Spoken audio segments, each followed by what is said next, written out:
Good morning, class.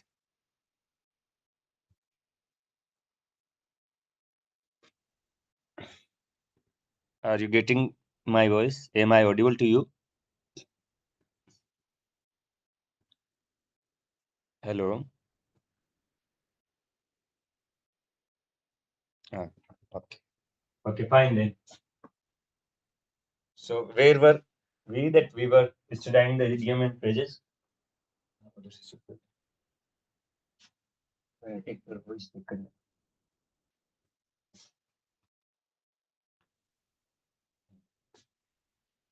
Good morning, class. We will carry forward the same class where we have stopped. That was idiom and phrases. And okay, so that it is part third of the idiom and phrases. So the first of all, the sentence here it has been written there. So far, I could see that there was nothing out of the way. So the thing is nothing out of the way. Nothing out of the way doesn't means that it was out of the way, but really it means it was nothing was the strange thing, or it was nothing eccentric in the behavior of that stranger. Okay.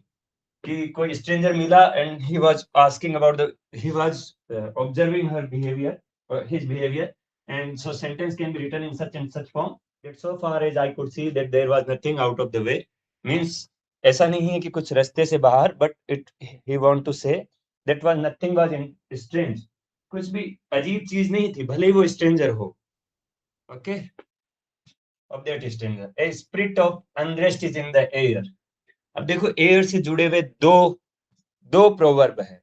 Air से जुड़ी हुई दो proverb है, दो कहावतें. पहली इन the airs मतलब कि बिहेवियर एरोगेंट हो जाना किसी का, that is known as in the. After clearing such and such examination या after clearing the UPSC examination, my friend is in the airs, she is in the airs. मतलब क्या है, वो घमंड में है, ईगो आ गया उस सक्सेस का.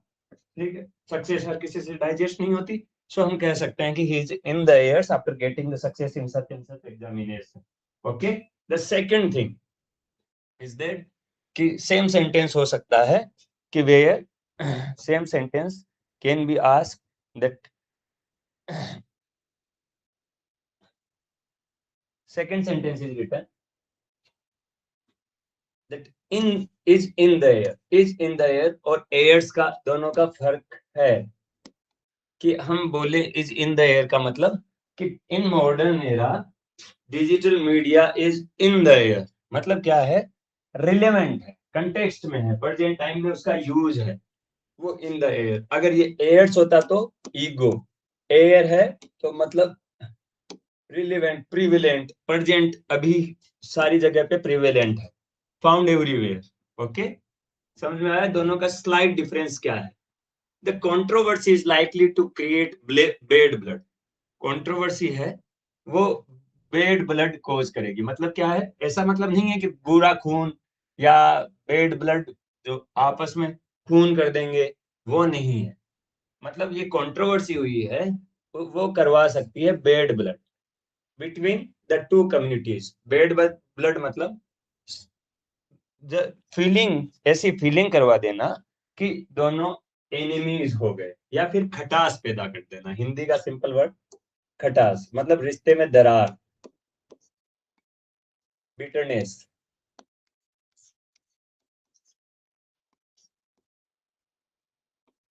ओके, बिटरनेस, इल फीलिंग, बिटरनेस. एक और भी लिख सकते हो आप, एनमिटी, दुश्मनी.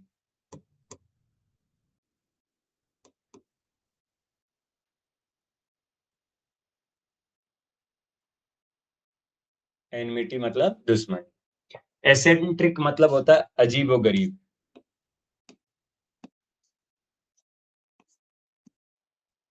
देखो वर्ड भी सुधर रहे हैं आपके, इससे वोकेब भी, आपको इडियम एंड फ्रेज भी आ रही है, and power to present yourself in front of others वो भी सीख सकते हो आप. His behaviour was, I was surprised with his behavior. You can replace this sentence with that his behavior was eccentric. या he behaved eccentric. वो वैसा आदमी है नहीं, लेकिन जिस दिन उसका ये बिहेवियर देखा I felt bad. So तो eccentric strength. Next, the rebels surrendered at, rebels मतलब होता है विद्रोही, जो मतलब रिवोल्यूशनरी होते हैं, that are known as rebels. Surrendered, surrender कर दिया एट डिस्क्रिशन। डिस्क्रिशन का मतलब होता है अनकंडीशनली, बिना किसी शर्त के, completely surrendering, that is discretion. Yield मतलब to surrender without any condition, किसी कंडीशन के बिना अगर सरेंडर कर दे, then it is known as discretion. Discretion अपने विवेक से कर दिया उसने, अपनी अपने माइंड से कर दिया, और विदाउट एनी कंडीशन, कोई भी कंडीशंस नहीं रखी सर। देखो नेक्स्ट पढ़ो, the letter is meant to be read between the lines. ये लोग, जो अच्छे लोग जब इंटरव्यू देते हैं तो ये ऐसी चीजें बोलते भी हैं, न्यूज़पेपर्स में भी लिखी आती है कि प्रधानमंत्री ने कोई इंटरव्यू दिया है, we must read between the lines, what would be the agenda, what is the manifesto, what would be the manifestation of the government after election. ये कहाँ से समझ में आएगा, तो पेपर्स पढ़ोगे, वहां पे ऐसी एफिक्स आएगी बीच में फ्रेज। और अब आपको पता होना चाहिए रीड बिटवीन द लाइंस का मतलब है क्या। रीड बिटवीन द लाइंस का मतलब ये नहीं है कि लाइनों के बीच में पढ़ना। Read between the lines means it has a hidden और unexpressed meaning, not apparent on the surface. Hidden meaning है, हिडन मीनिंग है या अनएक्सप्रेस्ड मीनिंग है, not apparent on the surface, जो सरफेस पे नहीं है, मतलब हिडन मीनिंग है, कुछ छुपा हुआ मीनिंग, छुपा हुआ मीनिंग। ओके, कि he was speaking at the ceremony and I thought it is read between the lines, I thought it he was reading between the lines, कि कुछ अलग मीनिंग कहना चाहता था वो, कुछ अलग मीनिंग कहना चाहता था वो। Okay next, he was murdered in the cold blood। अब दिमाग क्या जाएगा कि कोल्ड मतलब ब्लड मतलब ठंडा ब्लड, ठीक है, बट ऐसा नहीं है। He was murdered in the cold blood का मतलब कि उसको, वो ऐसा नहीं है कि भूल में उसका मर्डर हो गया, बट मर्डर किया गया है डेलिबरेट, जानबूझ के मारा गया, कॉन्स्पिरेसी की गई है, that is known as cold blood. Not in the heat of the passion, ऐसा नहीं कि गुस्से के अंदर उसका मर्डर कर दिया गया और एक्साइटमेंट, एक्साइटमेंट में कर दिया गया, बट डेलिबरेटली। कैसे हुआ है मर्डर, जानबूझ के किया गया, डेलिब्रेट तरीके से किया गया। ये पता था कि इसके मर्डर करना उसका कोई कहीं, उसको लग रहा है मर्डरिस्ट को कि ये जरूरी है मर्डर करना, then it is known as deliberate. Let let us have your terms in black and white, कि आपके टर्म्स ब्लैक एंड व्हाइट में दीजिए, मतलब क्या है, रिटन स्टेटमेंट दीजिए। ब्लैक एंड व्हाइट का मतलब ऐसा नहीं है कि वो शर्ट की बात कर रहा है या फिर टर्म्स है वो बताओ ब्लैक में व्हाइट में, वो नहीं है। ब्लैक एंड व्हाइट का मतलब है पेपर लो और उससे लिख के दो या फिर प्रिंट करके दो। ब्लैक एंड व्हाइट मतलब इन राइटिंग, लिखित में चाहिए आपकी कंडीशंस, कि तुम यहाँ किस किस बेसिस पे काम करोगे। Your terms must be in black and white. Got it? Okay, let move. समझ में आया ना, ये छोटी छोटी फ्रेजेज आपको परेशान करती है, black and white, cold blood, read between the lines. अब आज के बाद में ये प्रॉब्लम या कनंड्रम, ये पजल नहीं रहेगी कि ये हमें समझ में नहीं आ रही। On the approach of policeman the bully showed a clean pair of heels, कि पुलिसमैन आए तो वो जो बदमाशी करने वाला था, शैतानी करने वाला था, बुली जो मिसक्रिएशन कर रहा था, मिसचीफ कर रहा था, showed a clean pair of heels. अब यहाँ से मतलब पता चल रहा है आपको कि इसका मतलब हील्स क्लीन करके नहीं भागना है या कुछ और नहीं है, बट रियल में क्या है कि वो भाग गया, rain away. Clean pair of heels phrase का मतलब होता है अगर सीधी भी आ जाए, कभी सेंटेंस कंस्ट्रक्शन नहीं भी आए, then also clean pair of heels मतलब भाग जाना, ठीक है। क्लीन पेयर ऑफ हील्स मतलब भाग जाना। Next, late us have your on the approach of the policeman, हो गया, he has a politics on the brain. अब देखो कई बार इन द ब्रेन आता है, कई बार on the brain. On the brain मतलब ऑन द टिप्स, या इनहेरेंट है उसमें, उसमें क्या है, इनहेरेंट है पॉलिटिक्स, ठीक है। क्या है politics, inherent. Monoman, okay. Constantly in his thoughts. हम बोलते हैं ना, I have these things on finger tips. मैंने पहले भी करवाई आपको कि मैं इसको पूरी तरीके से जानता हूँ। That is known as finger tips. तो ऑन हिज ब्रेन का मतलब क्या, उसको अपनी उसके विचार चलते रहते हैं पॉलिटिक्स में, as a sort of monomania. Monomania, mania मतलब होता है पागलपन। मोनो मीन्स सिंगल चीज का वो पागलपन की उसके दिमाग में केवल एक चीज चलती रहती है, politics. This will suit to a T. ये तुम्हें बिल्कुल टी की तरह लगेगा। अब ये ऐसी आ गई तो आप कितने कंफ्यूज हो जाओगे, बट इसका मीनिंग क्या होता है? टी का मतलब होता है एग्जैक्टली। क्या होता है? एग्जैक्टली, कि वैसे का वैसा, जैसा होना चाहिए, वैसा का वैसा जैसा होना चाहिए। Okay, that is known as T. This will suit to a T, exactly, वैसा का वैसा। एक और भी है जो मैंने आपको शायद पहले करवाई भी होगी। He hit the nail on the shoulder. ठीक है, he hit the nail on the head, कि उसने कील ठोक दी हेड पे। इसका मतलब आप पर्सनली ले लोगे कि नील मार दी हेड पे, बट रियल में मतलब क्या होता है कि exactly saying what is the need of the hour. वही कहना जो अभी उस समय की जरूरत थी। ओके, वही कहना है, ये कहने का मतलब था। ओके, चलते हैं आगे। तो यहाँ पे अगर कहीं बार ऐसा आ जाए, समझ लो ये तो आईबीपीएस पीओ का एग्जाम होगा या एसबीआई का होगा, तो वो ये फ्रेज दे देगा, this will suit you to 280 exactly. ठीक है, अगर सीधा आ जाए कि 280, अगर इतना ही दे हो, तब आप कंफ्यूज हो जाओगे कि ये कहना क्या चाहता है क्या नाटक। तो ये इडियम एंड फ्रेज है कि किसी चीज को इतने परफेक्ट शेप में रखना या एग्जैक्ट उसी चीज में रखना। That when I visited the house, house was 280, maintained 280, मतलब एग्जैक्टली उस तरीके से मेंटेन किया गया था जैसा एक हाउस होना चाहिए। Okay, so that it means this kind of the house. आगे चलते हैं दोस्तों। ठीक है,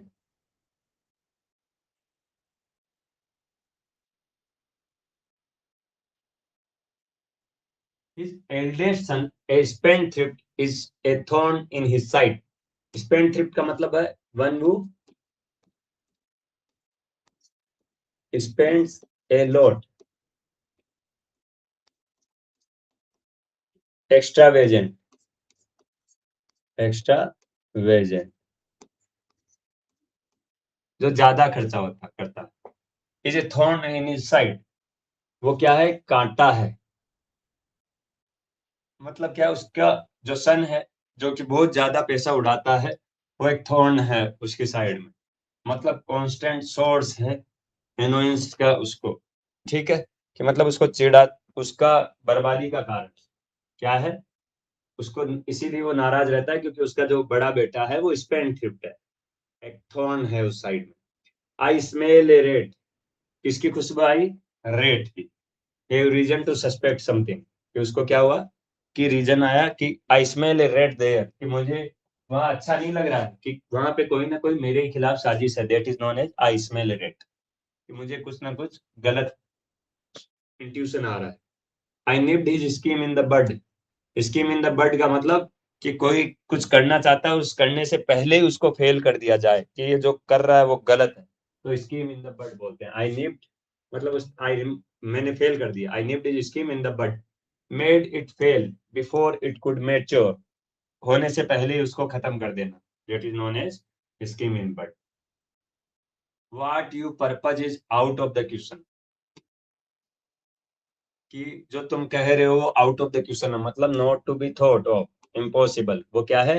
इम्पॉसिबल है, not to be thought of, उसको इम्पॉसिबल है। क्या है? Impossible. The performance was not up to the mark. Not up to the mark मतलब सेटिस्फैक्टरी नहीं था। Kohli was not up to the mark today, मतलब वैसा नहीं था जैसा होता है। ठीक है, सेटिस्फैक्टरी नहीं था। The long and the short of it, long and short of it, ये कभी फ्रेज आ जाए तो आप सोचोगे कहना क्या चाह रहा है ये। मतलब अगर मैं कंक्लूसिवली किसी बात को कहूँ, then it is known as long and short of it, कि चाहे लंबा करके बोलो चाहे छोटा करके बोलो, मुद्दा ये है कि the simple fact is that the whole matter in a few words is that I do not want to deal with that new firm. मैं नई फर्म के साथ डील नहीं करना चाहता, मैं नई फर्म के साथ डील नहीं करना चाहता। ये कह रहा है कि लॉन्ग एंड शॉर्ट, कि अगर मैं कंक्लूजन में कहूँ, मैं सिंगल लाइन में इस स्टेटमेंट को कहूँ कि मुझे I don't want to marry, मुझे शादी करना अच्छा नहीं लगता। तो अगर ऐसे स्टेटमेंट हम मतलब अगर कंक्लूसिवली बोल रहे हैं किसी चीज को, that is known as long and short. In long and short I can sum up that I love to visit new places. ठीक है, आया समझ में? ओके, चले आगे। पता चल रहा है कि हमें इंग्लिश इसलिए कमजोर है to comprehend, to speak, to know the grammatical things. Why? Because we are weak at the contents of English, that are idiom and phrases, one words, that are codes, that are fixed prepositions, phrasal prepositions, some vocab, okay, difficult words, compound words. When we will sum up all these things, the day will be very good at English. No problem, no ifs and buts. We will be good at English. So the next thing is that I am told he is in the running. कि मुझे ये बताया जा रहा है he is running, मतलब वो race में है। सपोज मैं बोलूं कि आपकी तैयारी कैसे चल रही है, and you say me that sir I am in the running, मतलब मैं कंपटीशन में हूँ। He is good prospects in the competition, race में शामिल, दौड़ में शामिल, able candidate for the that kind of the competition. Okay, that is known as is in the running. Next, now that he has nothing to fear from me, अब उसको मेरे से कोई डर नहीं है। He is showing his teeth. अब he showing his teeth मतलब ये नहीं है कि वो दांत दिखा रहा है अपने। आपको डेंटिस्ट नहीं हो कि आपको दांत दिखाए और कैलकुलेट करवाए। ठीक है, कहने का मतलब क्या है कि अब कि समझ लो कि कोई कोई आपको धोखा दे जाए और बाद में आपको आप बोलो उसको कि now that he has nothing to fear from me, लड़ाई तो हो गई, अब उसको कोई मेरे से डर नहीं है। He is showing his teeth मतलब एडॉप्टिंग ए थ्रेटनिंग एटीट्यूड। अब वो मुझे ही धमका रहा है। ठीक है, एडॉप्टिंग ए थ्रेटनिंग, दांत दिखाने का मतलब, शोइंग टीथ का मतलब थ्रेटनिंग एटीट्यूड, थ्रेट, धमकी दे रहा है वो। ओके, धमकी दे रहा है। ही चेंज्ड कलर, अब ही चेंज कलर का मतलब ऐसा कलर चेंज कर लेना तो नहीं होगा। When I question him about his antecedent, antecedent का मतलब होता है पहले का, और बिफोर। एंटी वर्ड का मतलब भी बिफोर ही होता है। एंटी मेरेडियन, मेरेडियन के पहले का। इंटीरियर मतलब इंटीरियर के बाद का, लेकिन एक्सटीरियर के पहले का। दैट इज एक्सटीरियर, घर में एंटर होते ही जिस दीवार पे ऊपर जो पेंटिंग होती है, that is known as anterior. Okay, it change colour मतलब टर्न पेल, उसका चेहरा सफेद पड़ गया या बीमार जैसे लगने लग गया जब मैंने उसको पूछा उसके एंटीसीडेंट की, मतलब उसने पहले किया क्या है और बिफोर क्या करके आया है। कुछ कुछ उसके गंभीर मामले उसने उठाए, सीरियस मैटर को उठाया, that is known as antecedent. Okay, he had made a great mistake in a chair championing their cause, but having done it, he stuck to his guns. कि उसने ग्रेट मिस्टेक की कि वो अपने coach को उठा रहा था, चैंपियन उसको सपोर्ट कर रहा था, बट हैविंग डन इट, लेकिन ऐसा करके he stuck to his guns, उसने ये दिखाया कि remained faithful to the cause, कि मैं अपने काम को अभी भी, वो मतलब जो ईमानदारी से अपने मुद्दे को रखा। सपोज कि पता चले कि ये मुद्दा उठाने से उसकी जॉब लॉस हो सकती है, ये ऐसा ये खिलाफ बात करने से ऐसा वो घर से आउटकास्ट किया जा सकता है, बाहर भेज दिया जा सकता है, but in spite of being all that वो अभी भी अपना रिजोल्यूशन रखे, that is known as having done it, to stuck to his guns मतलब remain faithful to the cause. This is the time to take stock of the whole situation. ये time है to take stock of, to take stock of the whole situation, पूरी situation का ये लेने का time है। ये टाइम है टू टेक स्टॉक ऑफ का मतलब होता है सर्वे, देखना। ये स्टॉक ऑफ कई बार आता है तो आप सोचते हो कि स्टॉक ऑफ पक्का स्टोरेज होगा किसी चीज, but to take stock of is not the storage friends, it's survey. To take survey या फिर जांच पड़ताल करना, to test of the whole situation. What's the good of entering into the negotiation with the man of straw? Man of straw मतलब कभी कोई भी फायदा नहीं होता नेगोशिएट करने का या बातचीत करने का। मैन ऑफ स्ट्रॉ मतलब तिनके के बराबर जिस आदमी की इज्जत हो, ए मैन ऑफ सब्सटेंस और consequence, a man of no substance और कॉन्सिक्वेंस, कि जो आदमी किसी लायक ही नहीं है बात करने का, उससे बात करने का कोई फायदा नहीं। तो a person is not respect by its personal his or her personality, but by his or her words, the faith behind his words, the trust behind his words, and how he put his strength before the person. The person, irrespective of his personality, whether he's 6 feet high or 4 feet low, it doesn't matter. But what the matter is, most thing that matter is that how he represent himself in front of other, how he made feel to others of his personality. There is a quotation that is named that people will won't remember your name. लोग आपका नाम याद नहीं करेंगे. People won't remember what you said. People ये भी याद नहीं करेंगे लोग कि आपने क्या कहा. People will only remember that how you made them feel. आपने उनको feel कैसे करवाया. Means how your behavior was. So the same idiom phrase is there कि मैन ऑफ स्ट्रो है, उसके साथ बात करने का कोई फायदा नहीं है. मैन ऑफ स्ट्रो मतलब तिनके के बराबर के इज्जत वाला आदमी. The election campaign is just now in the full swing. Full swing मतलब 2024 के आने वाले हैं. इलेक्शन मतलब वेरी एक्टिव, आने ही वाले हैं. He is not wise enough to keep his own counsel, कि वो वाइज नहीं है अपनी ही काउंसिल में.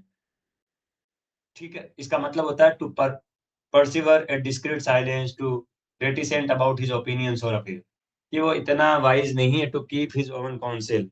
अब मतलब अपने विचारों को वो छुपा सकता नहीं है, इतना वो बुद्धिमान नहीं है. मतलब हर चीज बता देता है, क्लोज बातें भी बाहर जाके बता देता है.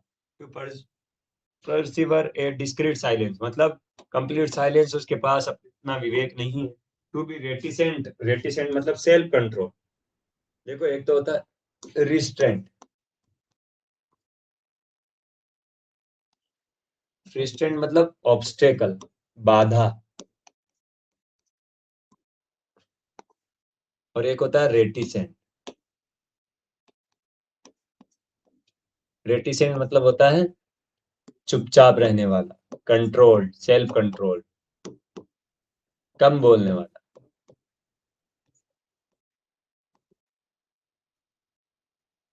That young fellow was born with a silver spoon.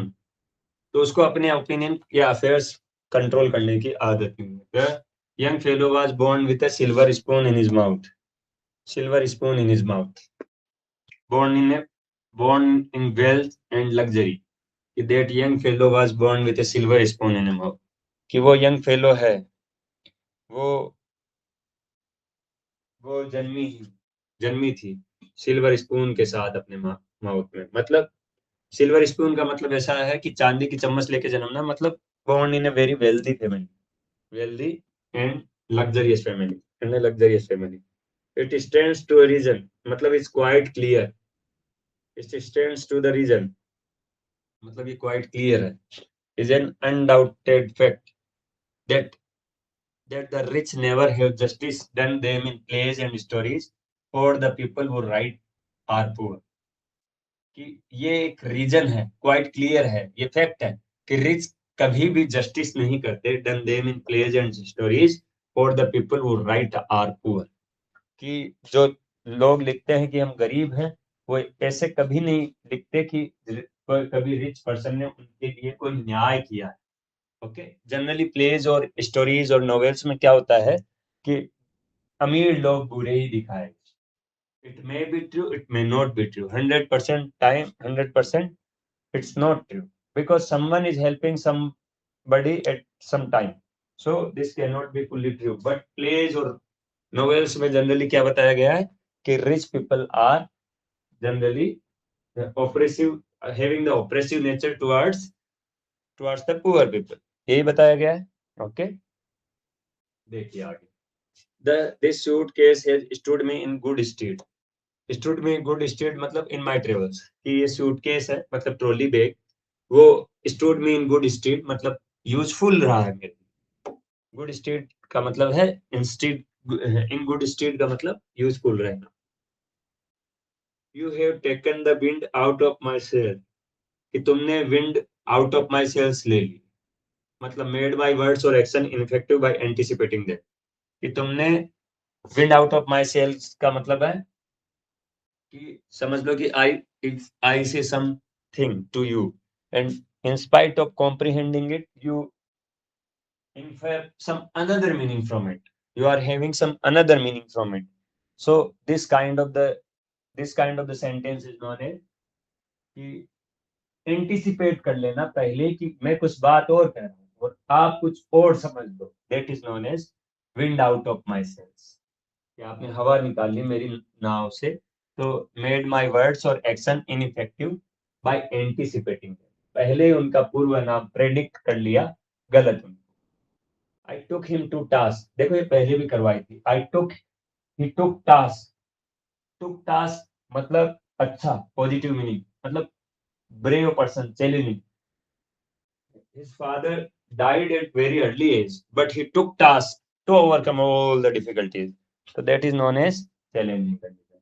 But took to task मतलब डांटना किसी को, ठीक है, डांटना, फटकारना। रिप्रूव्ड मतलब होता है स्कोल्ड, क्या मतलब होता है स्कोल्ड,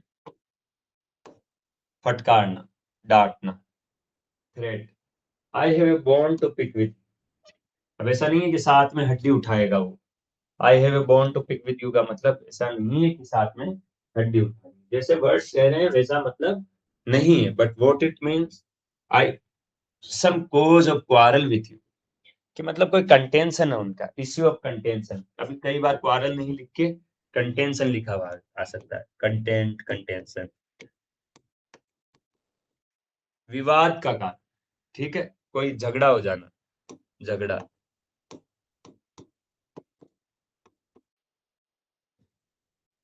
कि मुझे तुमसे लड़ने के पीछे कोई ना कोई कारण है, उसको क्या बोल सकते हैं, I have bone to pick with you.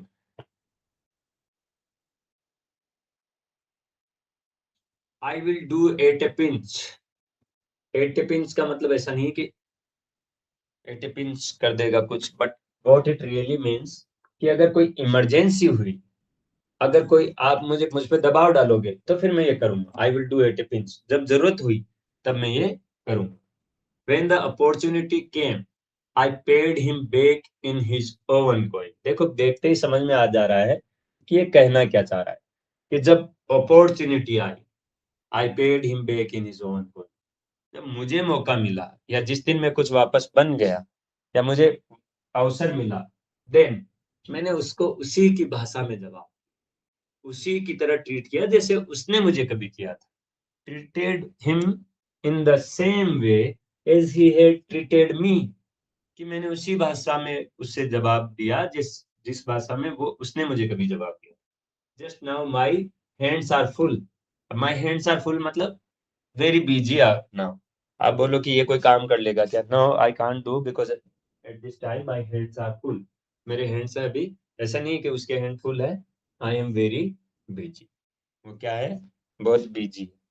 सो तुम समझ में आया कि छोटी छोटी कोटेज वो इडियम एंड फ्रेजेज है कितनी इंपॉर्टेंट है, आज तक पहले हमारी डिक्शनरी में शामिल थी कि नहीं, बट अब आप इसको पढ़ोगे तो कहीं ना कहीं किसी न किसी पेपर में ये आएगी आपको, और अच्छा भी लगेगा कि today we know the meaning of that.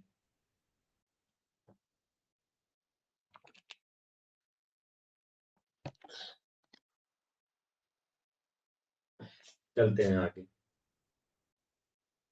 It is generally believed that he had a hand in the plot, plot में हाथ है इससे कोई लेना देना, मतलब उसका कोई न कोई इंटरफेरेंस है, जो ये कोई प्लॉट का मतलब यहाँ प्लॉट फ्लैट वाला नहीं, बट कोई जो अगर क्राइम हुआ है या कोई कांड हुआ है उसके अंदर उसका हाथ है, that is known as was concern. Explorer in the arctic region take their lives in their hands, कि जो आर्कटिक रीजन, अंटार्कटिक रीजन में एक्सप्लोरर जो खोजने के लिए उनको जाते हैं, वो क्या है कि उनकी लाइव्स है, वो एक्सप्लोरर की लाइव्स है, वो क्या है कि उनकी लाइव्स है वो दांव पे लगी हुई रहती है, अंडर को ग्रेट रिस्क, उनको ग्रेट रिस्क रहती है, क्या रहती है, ग्रेट रिस्क रहती है, याद रहेगा कि उनको ग्रेट रिस्क रहती है। Naturally he fight sigh of, naturally वो क्या है, fight sigh of from feeling of mistrust मतलब क्या है? फाइट साई ऑफ का मतलब होता है avoids from feeling of mistrust. Fight sigh of का मतलब ऐसा नहीं है कि वो शर्मा जाता है, मतलब उसका मतलब है dislike.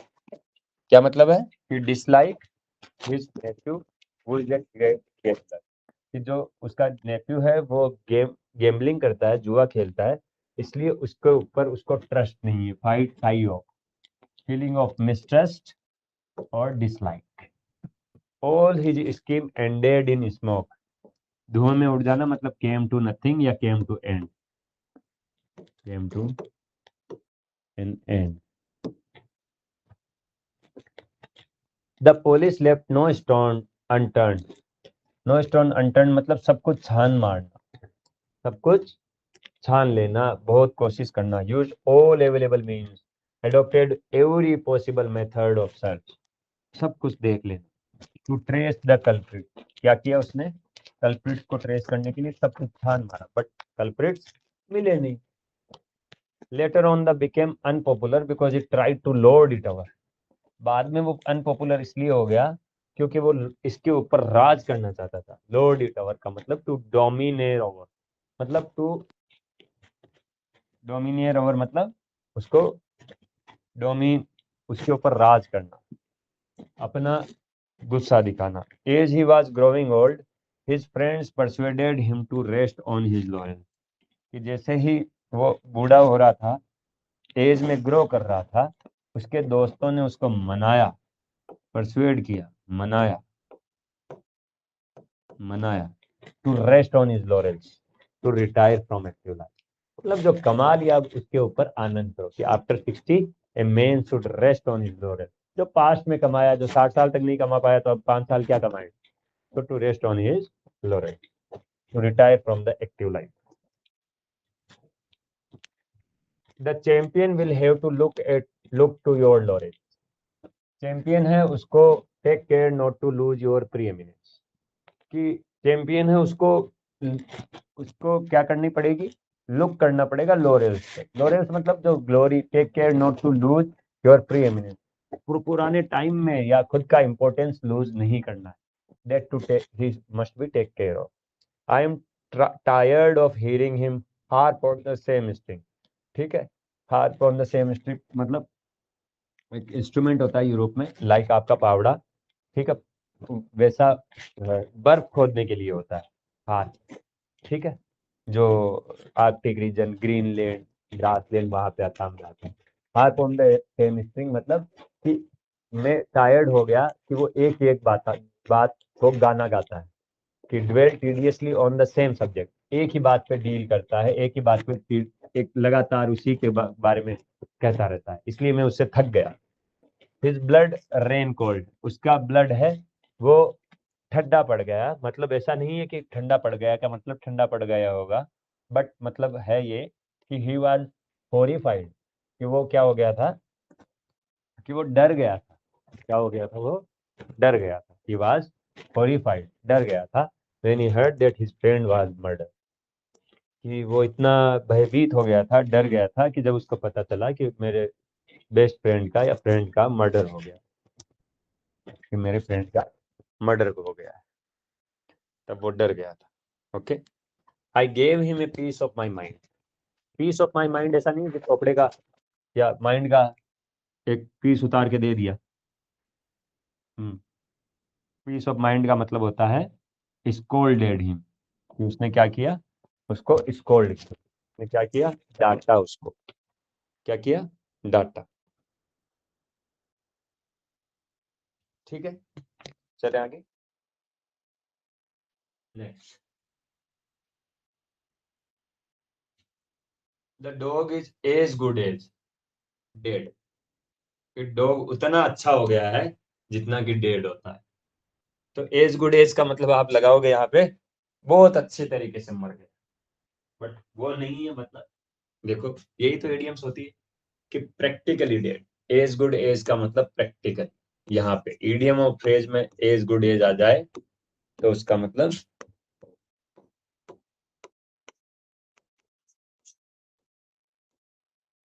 Practical. The child was he was as good as his word, kept his promise. मतलब उसने अपने जैसे शब्द कहे थे वैसा कर भी दिखाया.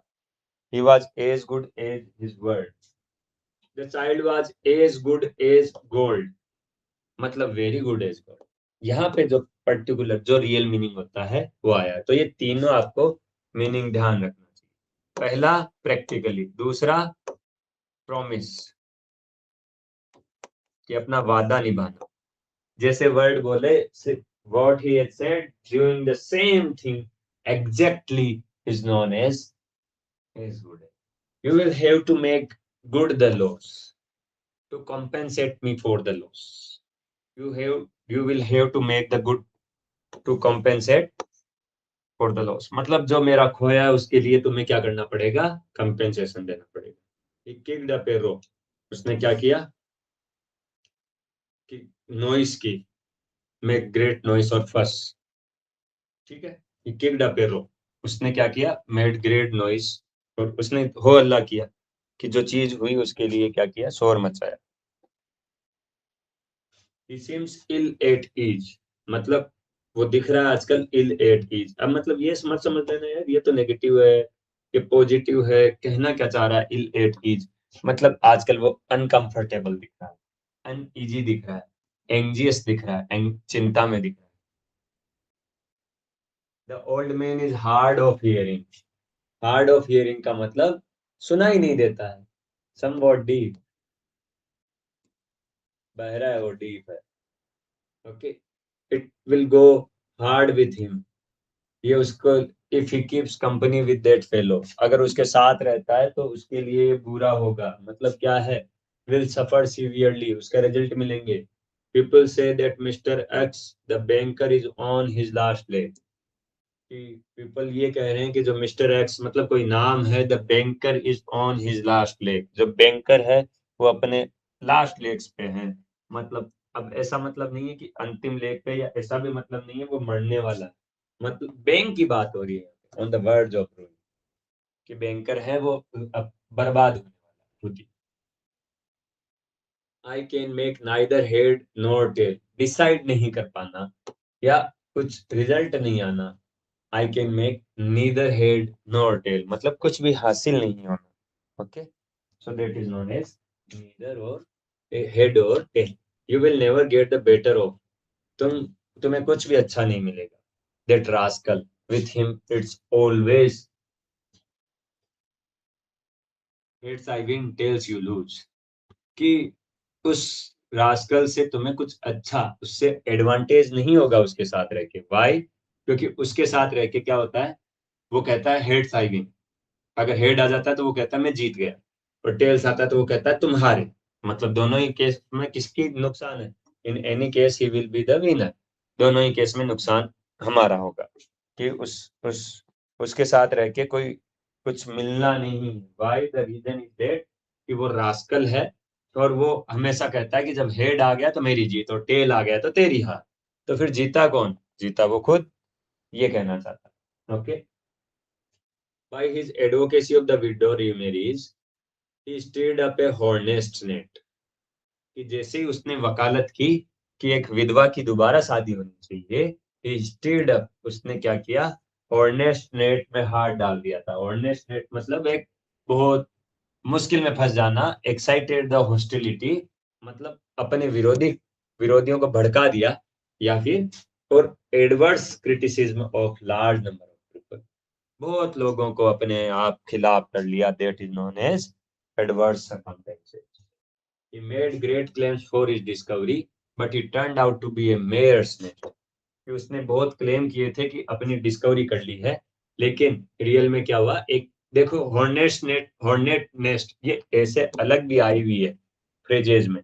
याद रखना, हॉर्नेट नेस्ट मतलब होता है विरोधी बना लेना, कुछ कह के, कुछ विवादित कुछ कह के. कमेंट ऐसा कर देना, कुछ गलत कह देना पब्लिकली, उसके कारण उसके विरोधी खड़े हो जाना, तो समस्या में आ जाना. Hornets nest.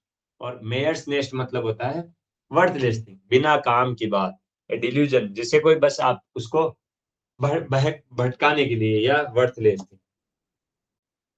On the very first night she brought down the house by her superb acting. कि पहली रात में she brought down the house का कहीं पे भी ये मतलब नहीं होगा कि वो घर को नीचे ले आई। हाँ, ऐसे वर्ड समझ के ऐसे मत समझ लेना कि हाँ वो घर को नीचे लाना, brought down the house।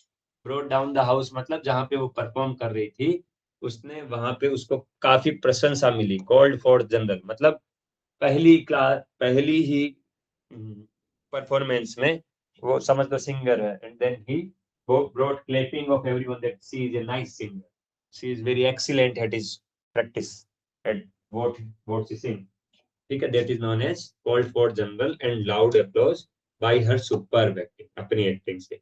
he is every inch a gentleman, कि वो हर एवरी इंच काम में आता मैनर में, कि by every inch he is a gentleman मतलब कंप्लीट जेंटल, बहुत अच्छा आदमी है। ठीक है, क्योंकि बहुत अच्छा आदमी इसलिए क्या यूज किया, gentle. You have done the handsome thing by him, कि तुमने बहुत अच्छा काम किया by him in accepting his apiology and forgoing the claim for damages, कि जो नुकसान हुआ उसके तुम्हारा उसने नुकसान किया होगा बट तुमने ये बहुत अच्छा काम किया कि उसको उसकी सॉरी को तुमने एक्सेप्ट किया, उसकी सॉरी को आपने एक्सेप्ट किया, ये तुम्हारा बहुत बड़ा काम। तो इसको क्या बोलते हैं, behave towards him in magnanimous manner, मतलब बड़ा दिल रखते हो। मैग्ना एनिमस का मतलब बड़ा दिल। ठीक है, great, large in number, great, कि ये तुम्हारा बहुत अच्छा लगा कि तुमने उसकी तरफ उदार दिल मतलब नरम दिल रखते हुए उसको माफ कर दिया। ठीक है, उसको सॉरी सॉरी को उसकी सॉरी को एक्सेप्ट कर लिया, that is known as handsome thing by. ये आएगी आपके फ्रेजल पर यहाँ। He proved his worth by rising to the occasion। Rising to the occasion मतलब उस समय जब जरूरत थी, showing himself equal to dealing with the emergency, कि जब जरूरत पड़ी कि राइजिंग विद द ओकेजन, समझ लो कि बहुत कोई डिफिकल्ट सिचुएशन आई and in that difficult situation you have proved worthy of you, then this is known as rising to the occasion. इसको क्या बोलते हैं, rising to the occasion. For some days the new professor lectured over the heads of above the comprehension of his pupils। he proved his word by rising to the occasion, कि उसने occasion के according। next है, for some days the new professor turned lectured over the heads of his pupils। कई जब शुरू शुरू में ये लेक्चरर आया था तो उसकी जो उसको उसने वो जब बोलता था या कुछ समझाता था तो lectured over the heads of, सर के ऊपर से जाना, हम बोलते भी तो हैं हिंदी में कि अबाउ द कॉम्प्रिहेंशन। कॉम्प्रिहेंशन मतलब समझ, कॉम्प्रिहेंड, कि वो समझ के बाहर होता था। पीपल्स मतलब शिष्य, शिष्य मतलब स्टूडेंट्स, समझे। he knows the ins and outs of that affair। मतलब ins and outs मतलब मैं अब आप बोलते हो ना मुझे सब कुछ पता हुआ क्या था इस मैटर का, मुझे हर कुछ एक चीज मालूम है, that is known as ins and outs। the full details the full details of something is known as ins and outs of that affair। is our head and ears। head and ears मतलब in love, मतलब deeply, कि वो head और years मतलब वो पूरा इस love में खोया हुआ है, इस मुद्दे इस मैटर में, या समझ लो कि कर्जे में डूबा हुआ है पूरा। तो he is head and above, पूरा कर्जे में डूब गया। You want to see him out of the question, उससे पहले बियॉन्ड ऑल क्वेश्चन मतलब सब क्वेश्चन से परे। Undoubtedly she is a great singer, वो एक क्या है, great singer, she is a great singer. You want to see him out of the question, कि तुम उसको देखना चाहते हो आउट ऑफ द क्वेश्चन मतलब that is impossible, it is impossible. All question मतलब undoubted, beyond all question undoubtedly, कि undoubtedly this is great singer, The two friends agreed to differ. दोनों after discussing the question for about an दोनों friends क्या हो गए, agreed to differ, give up trying to convince each other. एक दूसरे को समझाना बाद में छोड़ दिया भाई। आधे घंटे तक वो बहस किए, बाद में पता चले कि हम दोनों एक दूसरे को डिफर कर रहे हैं, इसलिए छोड़ दिया। Since that he has been in bad odour. Bad odour मतलब बुरी बदबू, ऐसा नहीं है। ऑर्डर खुद ही बुरी बदबू होती है। ये इडियम एंड फ्रेज में यूज हुई है, मतलब out of favour, out of favour in bad reputation with his neighbours. कि जिस दिन समझ लो कि कोई गाली गलौज कर दे शराब पी के, तो उस दिन से वो क्या है, बैड ऑर्डर में चला जाएगा अपने पड़ोसियों से। तो यही चीज है कि उसके बाद में उसकी रेपुटेशन हो गई, उसको फेवर करने से बंद कर दिए लोग। इंटीमेट मतलब होता है close. Close friends need not stand on ceremony. ठीक है, कि क्लोज फ्रेंड्स होता है वो, उनमें फॉर्मेलिटीज नहीं होती। उसमें ऐसा नहीं है कि वो मिले तो ही हो, एक्ट विथ रिजर्व, वो एक दूसरे से शर्मा के बिहेव नहीं करते। आप अपने बेस्ट फ्रेंड के साथ कितना खुले तरीके से बिहेव करते हो, उनको किसी भी भाषा में बोलते हो, जबकि जनरली हर कॉमन आदमी कुछ भी बोलते हो। That is the difference. Insist on strict rules of etiquette being observe. कि स्ट्रिक्ट रूल्स पे नहीं चलते, बिहेवियर मैनर्स नहीं मेंटेन करते जब आप अपने फ्रेंड से डील करते हो। तो स्टैंड ऑन सेरेमनी मतलब कि आप बेस्ट फ्रेंड से आप ऐसे ऐसे बिहेव नहीं करते कि हाँ अभी वी आर बेस्ट फ्रेंड। आप तहजीब लगा के बात नहीं करते, इज्जत लगा के बात नहीं करते। Okay, that is the difference. He went out of his वे, वो अपने तरीकों से बाहर जाके हेल्प किया। टू ऑब्लाइज, ऑब्लाइज करने के लिए। टू स्पेशल ट्रबल, उसने मेरी आउट ऑफ द वे जाके हेल्प की, आउट ऑफ हिज वे। समझे? Next, I am afraid you two are at cross purposes. मैं बहुत डरा हुआ हूं कि तुम दोनों क्रॉस पर्पजेज पे हो। मतलब तुम दोनों ने एक दूसरे को गलत फहमी में आ गए, misunderstood each other, misunderstood each other. I trusted him, he played me false. मैंने उसको ट्रस्ट किया लेकिन उसने मुझे धोखा दिया। ठीक है, प्लेड मी फॉल्स मतलब उसने मेरे ट्रस्ट को चीट किया। डिसीव्ड मी, बिट्रेड मी, धोखा देना। बिट्रेयल मतलब धोखा। इस रोड में वो एक क्या है, चतुर आदमी है। क्या आदमी है? चतुर। And it will not be easy to draw him out, और उसको बाहर निकालना, to elicit information from it. Elicit मतलब क्लियर इंफॉर्मेशन नहीं मिलेगी तो उससे, क्योंकि वो एक चतुर, श्रूड में है ना, cunning person, cunning, witty. he made light of he made light of his friend's warning।